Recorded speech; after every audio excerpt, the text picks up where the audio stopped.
à tous et à toutes, bienvenue sur Free Matin. Double événement hier, l'Assomption pour les catholiques, la fête de l'Igname pour les populations de Savalou, un peu partout. La fête a été plutôt belle, des manifestations ont marqué cet événement. Un concert a même été organisé avec plusieurs têtes d'affiches pour le public.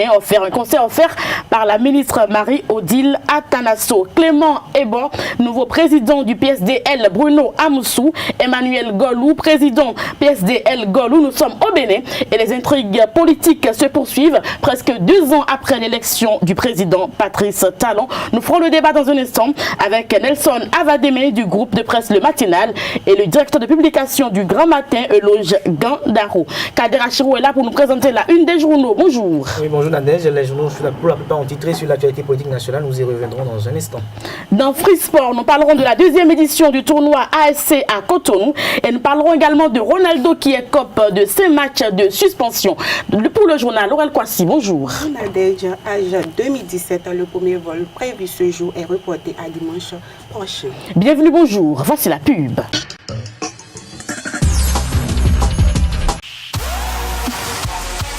Papa. Oui, ma fille. Tu sais, je t'ai dit qu'après mon bac, je veux devenir journaliste reporter d'images, non? Papa, tu penses m'inscrire où? Esaü. Esaü, papa. Waouh! Maman, maintenant que j'ai eu le bac, je veux faire les finances et trésors. Tu comptes m'inscrire où? Esaü, beau-fils. Esaü. Oui, maman. Papa.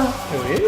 Tu sais qu'après mon bac, je vais être diplomate, non? Et tu comptes m'inscrire dans quelle université? Mais Esaü, naturellement. Esaü? Merci, papa! À Esaü, vous êtes bien formé dans les filières comme administration du travail et de la sécurité sociale, administration générale et territoriale, administration des impôts, gestion des marchés publics, planification et développement local, droit et sciences politiques, sciences économiques et de gestion. Esaü, c'est aussi sa télé numérique Esaü TV et son journal L'Informateur. Esaü, c'est à Bedjromédé, 3e rue après le carrefour 16 ampoules allant à Jericho. Numéro de téléphone 98 98 14 00 96 80 55 11 90 93 65 21. Esaü, l'excellence a un nom. Kader Achirou, à nouveau bonjour. À nouveau bonjour, chers amis internautes, bonjour. Nous démarrons par le quotidien du service public La Nation qui titre en manchette Monokoufo. Malaise au sein des conseils communaux, toujours à la une du quotidien national d'information La Nation. Lutte contre le terrorisme et la piraterie maritime. L'Allemagne renforce sa coopération militaire avec le Bénin. L'informateur qui nous informe d'un réseau de fausses plaques d'immatriculation. Un commandant des douanes bientôt épinglé, annonce le confrère. Toujours à la une de l'informateur en deuxième titre, prison civile de Cotonou, mort suspecte d'un détenu. Le Béninois libéré. Libère en manchette ce jour Georges Ouessou, membre du bureau de 2 partis politiques à la fois. Voilà de quoi accoucher à Moussou dans son désordre et dire que le gouvernement de mon pays cautionne ça, s'exclame le confrère. Toujours à la une du Béninois libéré, acharnement contre le maire Luc Setonji à Tropo. Les 3 ennemis de la ville de Boy comptent débouter au tribunal. Tout au rond de but, il rentre la queue entre les jambes. Matin libre, dessous du retrait de la licence de Bel Bénin Télécom. Le silence qui confirme l'acharnement à découvrir dans les colonnes du journal. Toujours avec Matin libre, opinion de Ben Ali Bono, Nicéphore Soglo au-delà des partis. L'autre vision, malversation dans la gestion du FNM entre 2013 et 2016. Les crédits irréguliers probables source de financement des campagnes de 2016. Urgence pour le gouvernement de saisir la justice pour la manifestation de la vérité. L'opinion aujourd'hui, pour la vitalité et la modernisation de sa démocratie, le Bénin a besoin d'une opposition critique, crédible et responsable, estime mon confrère. Libération, gestion désastreuse du FNM sous le régime défunt. Comment les crédits irréguliers ont alimenté la présidentielle de 2016. L'affiche du jour, vie des partis politiques au Bénin, le PSD désormais écartelé entre Amoussou et Golou. L'événement précis, lettre d'accusation contre le régime de la rupture, GRDS Afrique dénonce les reculs sous Talon. Toujours avec l'événement précis, décision de justice dans l'affaire faux en écriture publique à la mairie de Cotonou, à la mairie de Boycon. Luc Setonji à Troco blanchi, le dossier classé sans suite.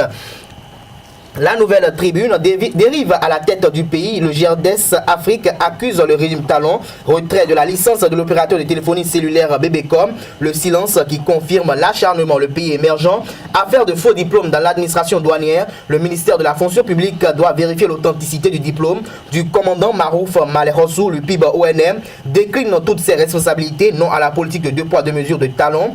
Avec quel diplôme il est rentré dans le corps des inspecteurs, s'interroge le confrère Nord-Sud quotidien Lionel Zinsou au sujet de la prospérité économique. Les indicateurs restent les plus bas du monde. Le journal Le Potentiel lutte contre l'impunité sous la rupture. L'audit du FNM doit aller en 2009. Toujours avec Le Potentiel. Contraire à la dislocation, les FCBE entre chantage et excuses politiques.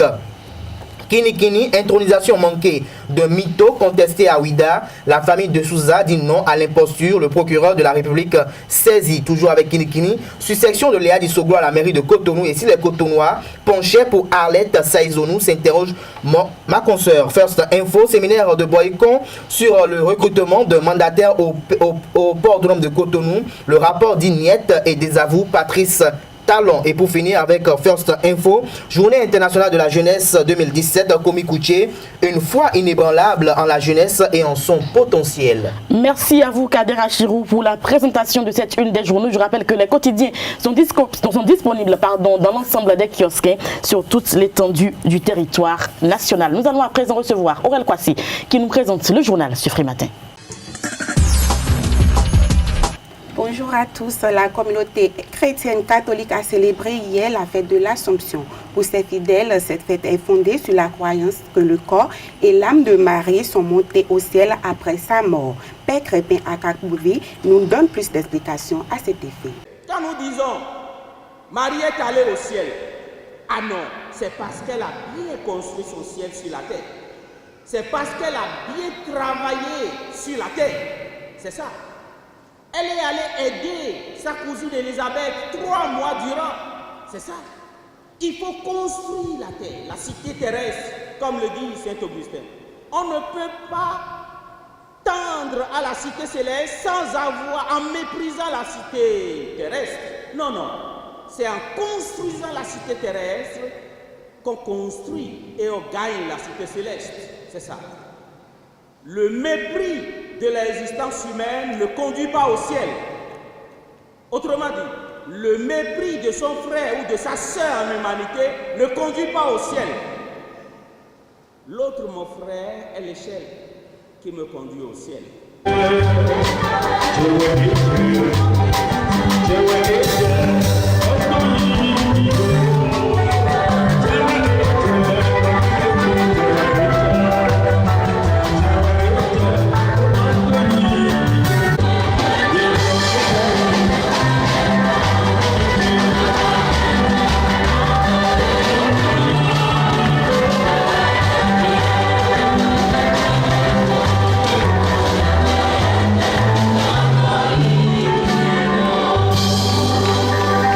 Chaque année, la ville de Savalou accueille ses fils et filles et d'autres invités de marque pour célébrer l'Ignam, une de leurs identités culturelles.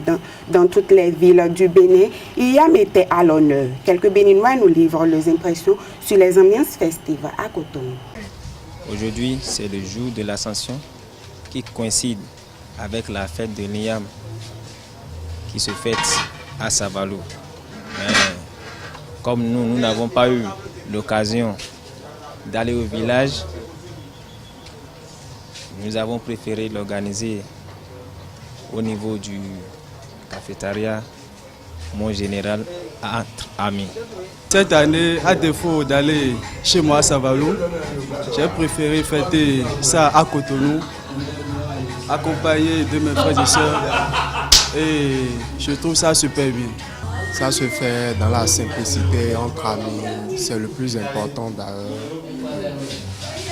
Je souhaite bonne fête à tout le monde. L'aménagement des berges lagunaires inscrit dans la deuxième phase du projet de protection de la côte ouest à l'est sera bientôt effectif à Cotonou. Dans ce cadre, les riverains de Akpakpa-Dodomé et Nayon ont été contraints de libérer les lieux. Reportage. Devenu manchot depuis un accident en mer, ce vieil homme vit des petites tâches qu'il accomplit pour ses voisins des côtes. Mais depuis le vendredi 11 août dernier, pendant l'opération de déguerpissement appliquée dans le quartier Enagnon à Akpakpa-Dodomé, il ne sait plus où aller, tout comme ses voisins de la côte.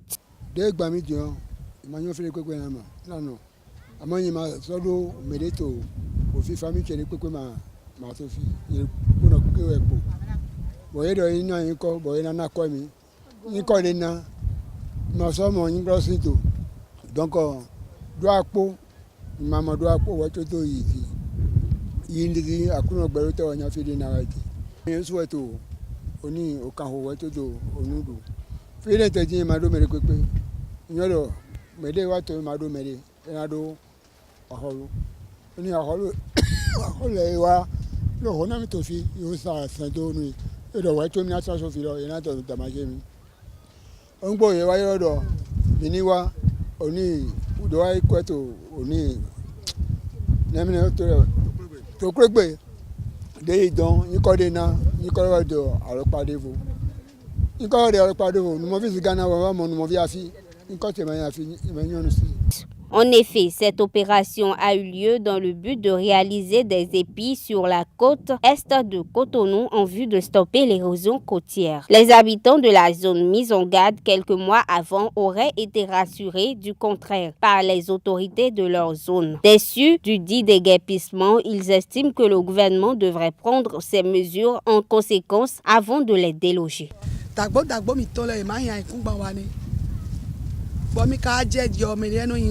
Toto, bomedeno abodomini. Ai toji toto ya. Ai gletono no toto. Esi le grotojia. Bomikaro fi.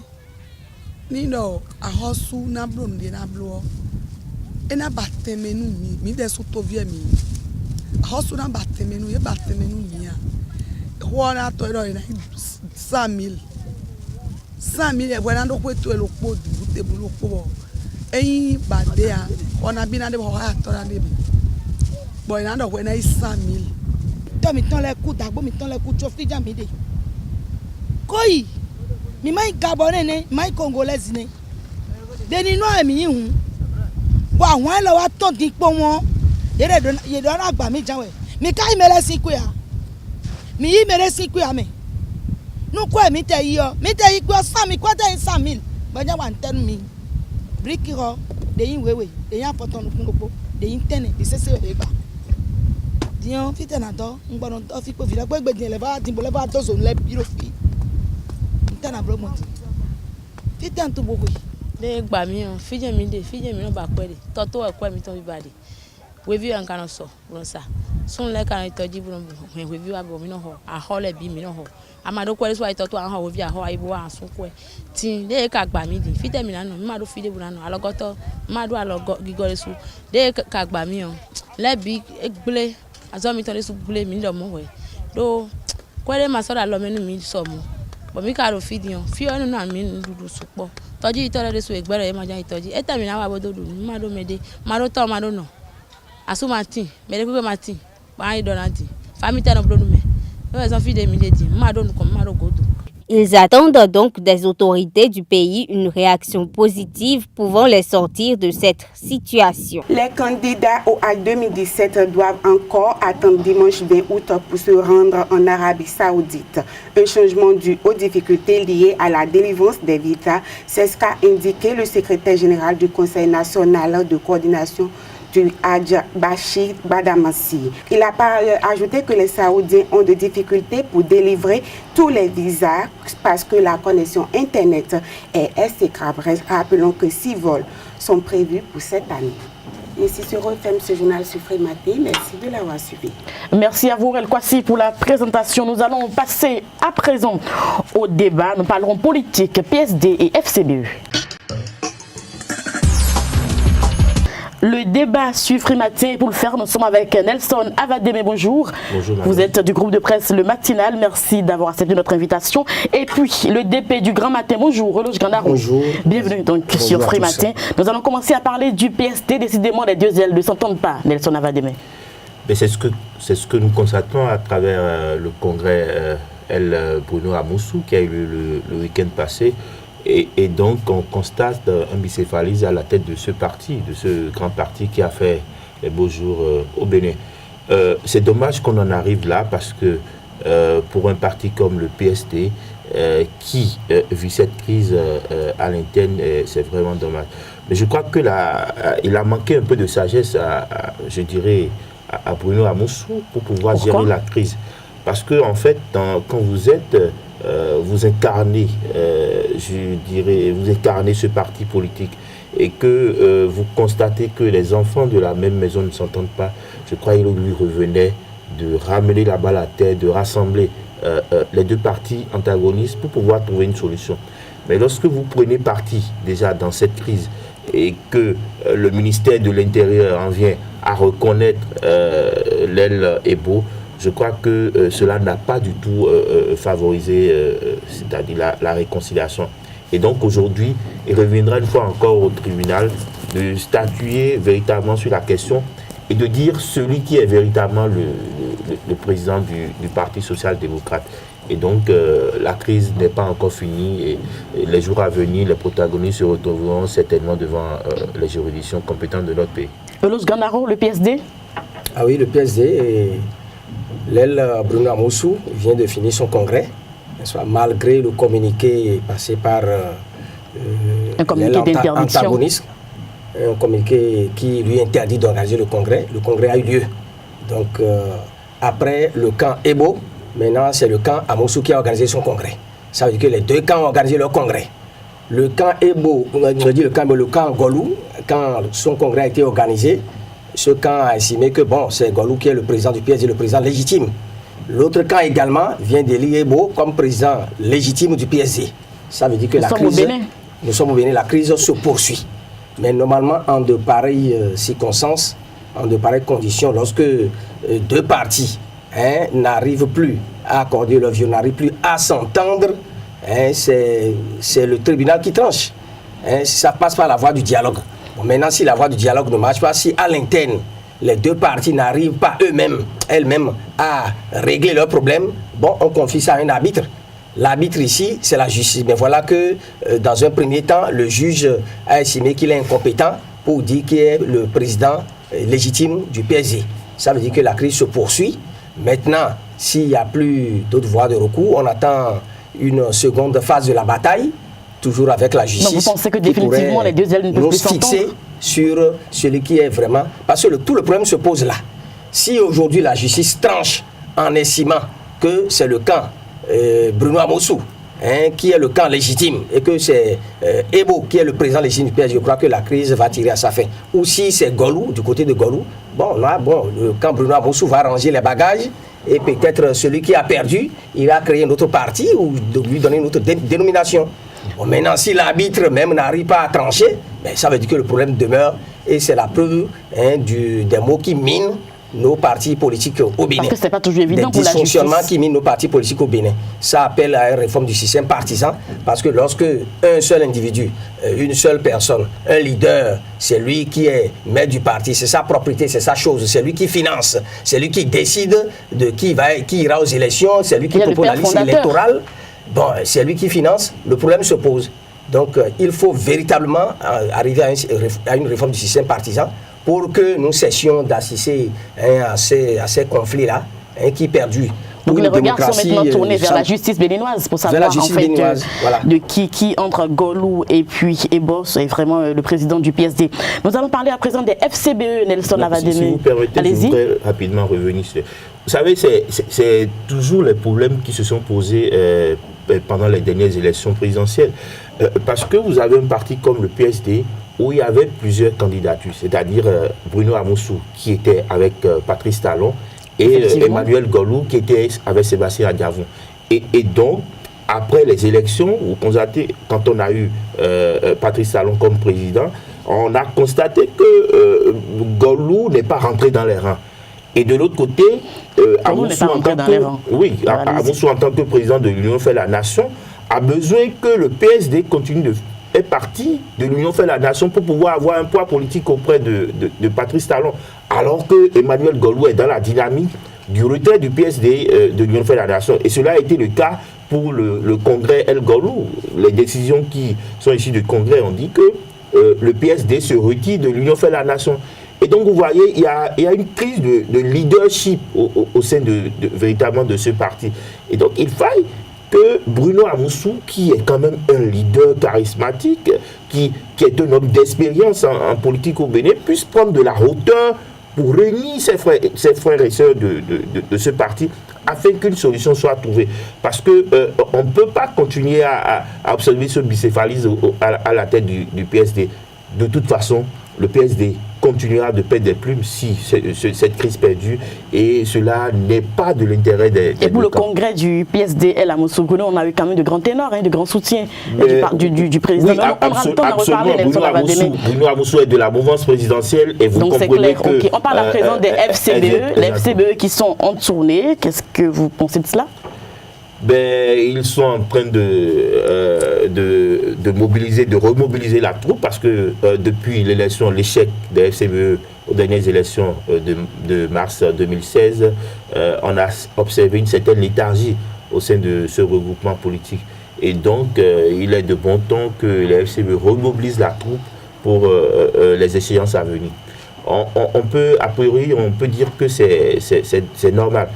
Mais ce qui est déplorable dans cette tournée, c'est les propos tenus par un certain nombre de leaders des forces Cory pour un Bénin émergent.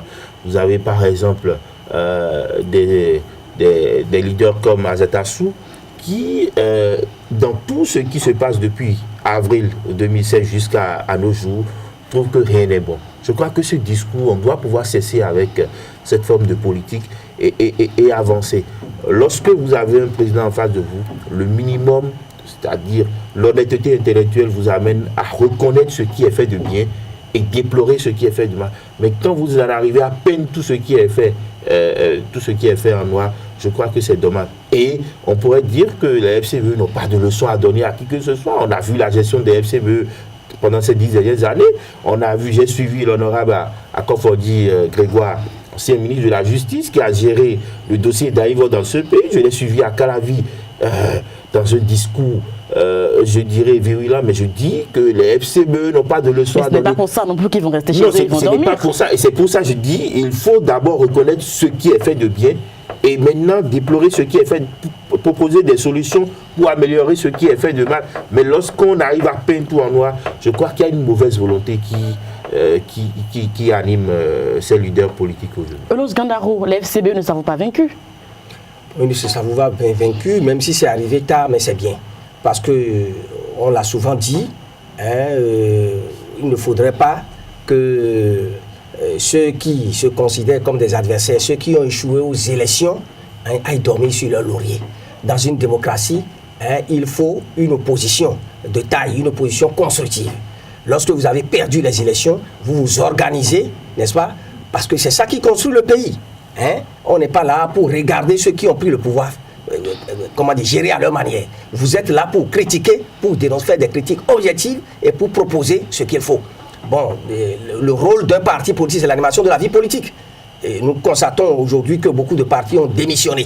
Donc, lorsqu'on perd les élections, on disparaît. Et c'est à l'approche d'autres élections qu'on se réveille et qu'on commence encore par mener la campagne. Je pense qu'il est temps que les partis politiques comprennent qu'un parti, c'est une vision, c'est un idéal. Et lorsque vous êtes convaincu d'une idée, vous êtes convaincu d'une cause, vous réorganisez et vous reprenez la bataille. C'est ce qu'il faut. Bon, mieux vaut tard que jamais. Maintenant, la seconde chose est que, écoutez, lorsque vous revenez comme ça là, si votre âme n'est que brandie vers le pouvoir pour, diaboliser, ça ne suffit pas. Si votre politique, votre manière de remobiliser la troupe, votre manière de rallier les populations à votre cause, ce n'est que des dénonciations, ce n'est que des attaques vers le pouvoir, ça ne suffit pas. à côté des attaques, faites des propositions objectives. Proposez votre vision, de nouvelles idées pour aller convaincre les populations à votre cause. Voyez comment le pays est gouverné. Nous voulons, si nous arrivons au pouvoir, nous reprenons le pouvoir, voilà comment nous allons gouverner. L'autre chose également, stratégiquement pour réussir, il ne sert à rien de s'attirer plus d'ennemis, plus d'adversaires. Ceux qui ont quitté les FCBE, les leaders qui ont quitté, pourquoi ne pas avoir une politique pour les ramener au bercail, que de les attaquer, de les diaboliser. Là, vous vous mettez sur plusieurs fronts. Vous attaquez en même temps le pouvoir, vous attaquez ceux qui vous ont quitté, qui étaient avec vous hier. Ce n'est pas une bonne stratégie. Mais la meilleure stratégie, parce que ce n'est pas impossible, c'est toujours possible. C'est vrai qu'au Bénin, c'est les intérêts. Dès qu'on perd quelque part, rapidement, ceux qui sont plus habiles, les politiciens plus habiles, opportunistes, essaient de regagner le camp qui est au pouvoir. Donc moi, je pense que c'est bien ce retour des FCBE là, mais il faut qu'ils revoient leur stratégie sur le terrain. Merci beaucoup à vous, Eloge Gandaro. Je rappelle que vous êtes le directeur de publication du journal Le Grand Matin et vous étiez face à Nelson Avademe du groupe de presse Le Matinal pour le débat ce matin sur Free Matin, chers confrères. Merci et très bonne journée à vous. Nous allons à présent recevoir Jonathan Adessi pour la page des sports et nous parlera de la 2e édition du tournoi ASC qui a eu lieu à Cotonou. Les sports, Jonathan Adessi, bonjour. Bonjour Nadège, bonjour internaute. Nous parlons de la 2e édition du tournoi ASC à Cotonou. Oui, démarré depuis le 6 août 2017 sur le terrain dénommé Terre Noire de Siké-Kodji à Cotonou, la 2e édition du tournoi Association Club Siké ASC regroupe 20 équipes qui rivalisent à deux pour remporter le trophée. Le tournoi est actuellement à la phase des rencontres de groupe. Quelles sont les motivations de l'organisateur de ce tournoi et quelles sont les impressions des participants?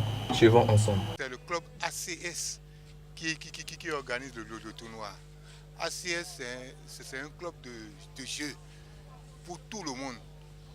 Nous faisons la belote, la pétanque, les dames, les scraps, tous les jeux.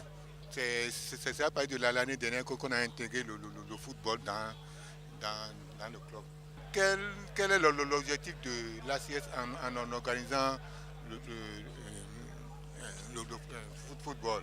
C'est que nous avons vu que le foot, vous voyez le football, ça rassemble beaucoup de monde. Et ça nous permet aussi de promouvoir le football à la base. Ce qui nous a motivés à passer au tournoi, c'est que l'année passée, on avait joué le tournoi et on a été éliminé en 8e de finale. Donc cette année, on a essayé de vite payer pour commencer le tournoi. Un tournoi qu'on organise chaque année, tous les ans on organise le tournoi. Ce sont nos papas qui jouent de la mélotte ici qui organisent le tournoi chaque année. Et notre dirigeant, c'est un jeune de notre quartier et nous a motivés à venir jouer le tournoi. L'année passée, on était là, mais on a été disqualifiés en quart de finale. Mais cette année, nous sommes encore venus, par les motivations, par la pression de notre dirigeant, de venir rejouer encore le tournoi. C'est une compétition qui s'organise pendant les vacances chaque année. Donc depuis l'année passée, on a commencé par y participer. Mais l'année passée, on nous a disqualifiés lors des quarts de finale. Et cette année, comme on avait toujours l'espoir de remporter cette compétition, nous sommes venus participer encore une fois dans le but de remporter la coupe. Inter à présent, barrage Ligue des Champions Liverpool en ballottage plutôt favorable. En effet, prévu de continuer en partance pour Barcelone, les coéquipiers de Sadio Mané ont su éviter le piège allemand en venant à bout du club d'Offenheim sur le score de 2-1. Arnold et Milner sont les deux buteurs des Reds contre un but anecdotique de Christian Route en fin de rencontre. Avec cette victoire à l'extérieur, Liverpool peut aborder avec sérénité le match retour à Anfield. Ronaldo le Grand écope de 5 matchs de suspension. En effet, l'attaquant du Real Madrid a été sanctionné pour 5 matchs de suspension par la commission de discipline espagnole.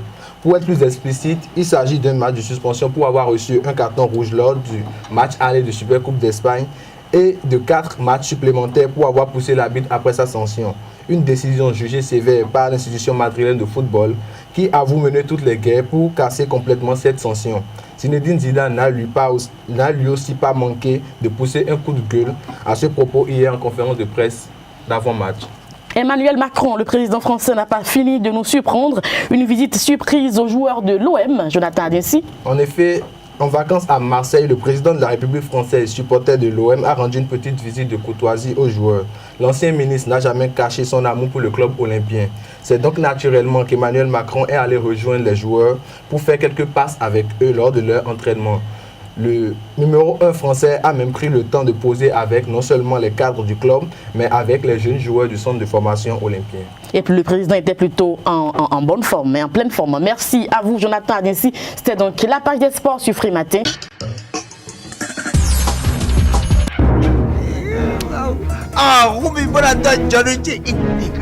Suspense.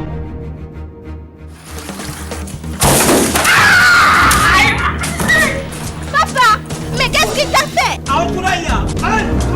Drame.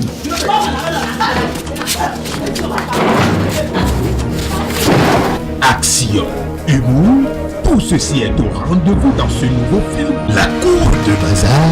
La cour de bazar.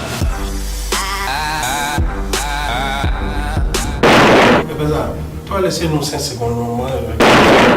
Vous avez pas tout.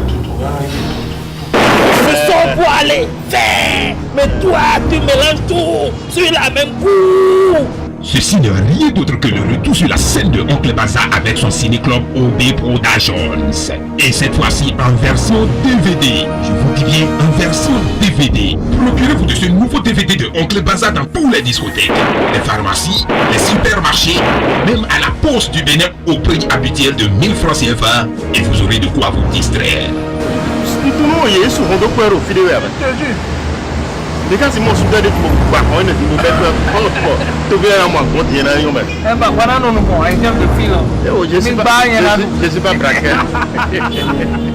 Et nous mettons un terme à cette émission de ce jour. Merci à tous et à toutes pour l'attention. On va se retrouver demain avec le même plaisir. Portez-vous bien et prenez surtout le rendez-vous avec la grande édition du journal prévue pour 19h sur Esaïe TV. Au revoir.